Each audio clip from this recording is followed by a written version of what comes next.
Ƙaddarar kowane ɗan adam tana tafiya ne tare da rayuwarsa. Ba za mu taɓa rabuwa da ƙaddararmu ba, face mun daina numfashi. Sunana Umar. Sunan ƙauyenmu tausayinka da sauƙi. Sunan ƙauyen da ke makwabtaka da mu zauna da shirinka. A cikin ƙauyenmu muna da sarakuna guda 3, waɗanda suka kasance a ƙarƙashin ikon sarki guda ɗaya. Sun rasa iyayensu duka lokaci ɗaya, yayin da wata annoba ta sanadiyar mutuwarsu. Sarkin noma. Al'ummar manoma sun kasance a ƙarƙashin ikonsa. Suna bin umarninsa domin suna jin daɗin jagorancinsa. Sarkin mafarauta. Duk mafaraucin da ke cikin ƙauyenmu yana ƙarƙashin jagorancin sarkin mafarauta.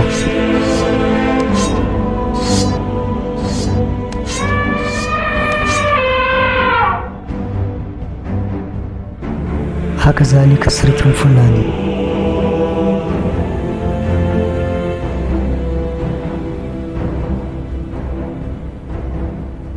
Wata rana, wata mummunar annoba ta faɗa wa mutanen ƙauyen zauna da shirinka. Daga wannan lokaci, ƙaddarar ƙauyenmu ta canja, yayin da mutuwa ta yi mana rumfa, wadda kowa ya kasance a ƙarƙashin inuwarta.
Wato ga gannan mutumi na ana karɓar wuta wallahi. Wuta kai ma kai? Ai ba a magana. Wato wai ka san me buri na ma mutumi na? Sai ka faɗa me burin naka? To aini yanzu ga baki ɗaya bani da wani buri. Ba ce babba ya sayar da wannan gonar tasu wacce take zaune a nan bayan gari. Ya ɗauki kuɗin ya danƙa min duka in tafi birni in je in nemi kuɗi da su. In yi kuɗi kawai ni da kuɗaɗen nan in tafi birni. To wannan shashancin naka har yanzu ba za ka ajiye shi a gefe ba dan Allah. Mariya. To ya za a yi babba ya sai da gona ya ba kuɗi ka tafi birni? Malam. Ya ma rasa wanda zai sai da gona ya baka kuɗi sai kai zai ba kuɗi. Lallai naka wasa ne. To ni kowa dai da damuwarsa. To tsaya. Yanzu kai me ka taka? Menene burinka? Ai ni ka san burina, ni yanzu ban da burin da ya wuce yanzu Murja ta baro garin ta daga garin can a daidaita da iyayenmu yanzu. Shine kawai burina. Na matsi in ga Murja ta dawo wallahi. Allah ka ci kai.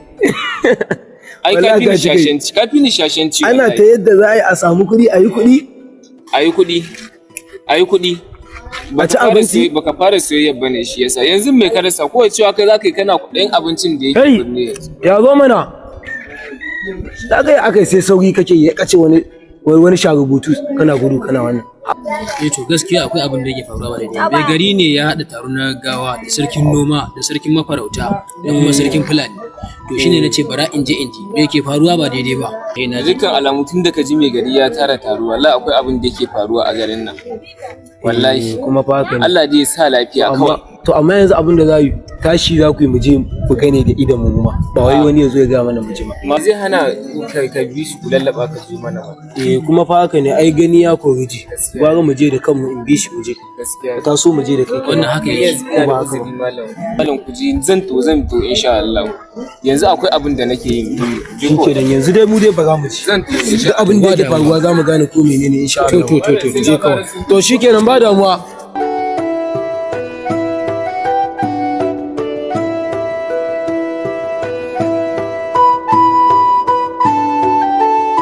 Na ga kowa ya hallara ban ga sarkin mafarauta ba. Yiwon kujerar karanta daɗe. Ina ga sarkin mafarauta na nan ƙarasowa.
To, dalilin da ya sa na tara ku a nan shine, jiya labari ya zo ya riske mu wata mummunar annoba da ta faɗa ƙauyen Zauna da Shirinka. Wannan annoba da muka samu labari jiya ta faɗa ƙauyen Zauna da Shirinka, shine ya sa na gaggawar tara ku domin ku ji irin hukuncin da muka yanke. To, ita dai wannan annoba ba ƙaramar annoba ba ce don ta wuce duk yanda ku kuke tunani da mu da muke tunani. Yawwa shine dalilin da yasa na ce ina neman kowa da kowa daga cikin ku. Ita dai wannan cuta kamar yadda kuka ji na sanar da ku yanzu, cuta ce ba ƙaramar cuta ba wanda kuma duk wanda ya kamu da ita ƙanin da ya mutu ne, tunda ya mutu amma ya zama horo, kaga kuwa ai ya mutun kawai.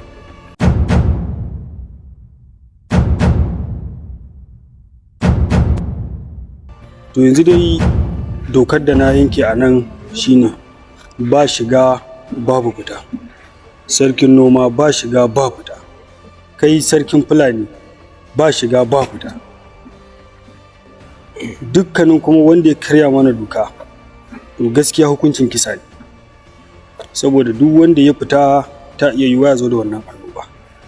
To daga can za mu sa a ƙone shi tun daga wajen gari. Ku gargaɗi mutanenku, ku jawo mutanenku kunne. Akwai sarkin mafarauta, lalle sarkin mafarauta ka jawo mutanenka kunne, saboda sukan tsallaka su fita farauta. To a yi haƙuri har zuwa lokacin da wannan annoba za ta lafa. Dama mai gari abin da yake faruwa, ni ma ina so in ba da shawara tawa. Akwai mutanenmu da suka fita suka je wancan gari, to muna so a tashi ko da mutum ɗaya ne a je garin ya duba ya dawo da su. Yawwa mai gari, wannan shawarar da ka bada ta yi. Kamata a tashi mutum ɗaya ya je ya dubo wanda yake a raye a tori shi, wanda ya mutu kawai a kashe shi. Haka ma haka kamata a yi. To kai fulani banda abinka, wanda ya mutu ai ya riga da ya mutu. Za a yi mutum ya mutu sai kuma a kashe shi. To ai dama mai gari, mu ya kamata mu je, dama mu muke shiga daji, muke ba gari kariya. Mu ya kamata mu je, saboda ba irin abin ɗorin da mu gani ba. Mun shiga mun fita, mun muka ga duk irin musibar da muka gani, mu ya kamata mu je mu dawo da su. To yanzu duk na yarda da shawarwarinku, amma dai duk da haka dokar mu ta ba shiga ba fita tana nan. Kawai dai sarkin mafarauta shi da tawagarsa kawai su aka ɗauke wannan doka, su ma saboda za su yi sadaukarwa zuwa ƙauyen Zauna da Shirinka. to in kuma da wani sauran bayani za ku ji daga baya insha Allah kowa za a nemo shi. Salam.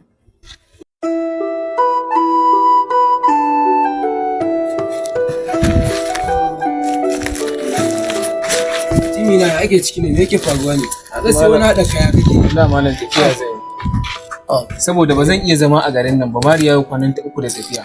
Kai. Kuma kana jin zaman da aka yi a fadi yanzu, malam ba zan iya saurarawa ba wallahi, ko zan rasa rayuwa ta gwanda na tafi. Baka da hankali ne wai? Malam, Baka da hankali? ba rashin hankali bane ba. Ba rashin hankali, ba zan iya jura ganin Mariya a wannan hali. Baka ji maganar da ake yi a wajen mai gari ba? Da rayuwarta ta na kasa gwanda ta wata na kasa malam. Dan Allah Inna kai lillahi wa inna ilaihi raji'un. Kai hakuri ka gane ni kawai, nagode. Ka saka mun bu malam, saboda wallahi ko da baka nan yanzu sai na tafi. Yawwa.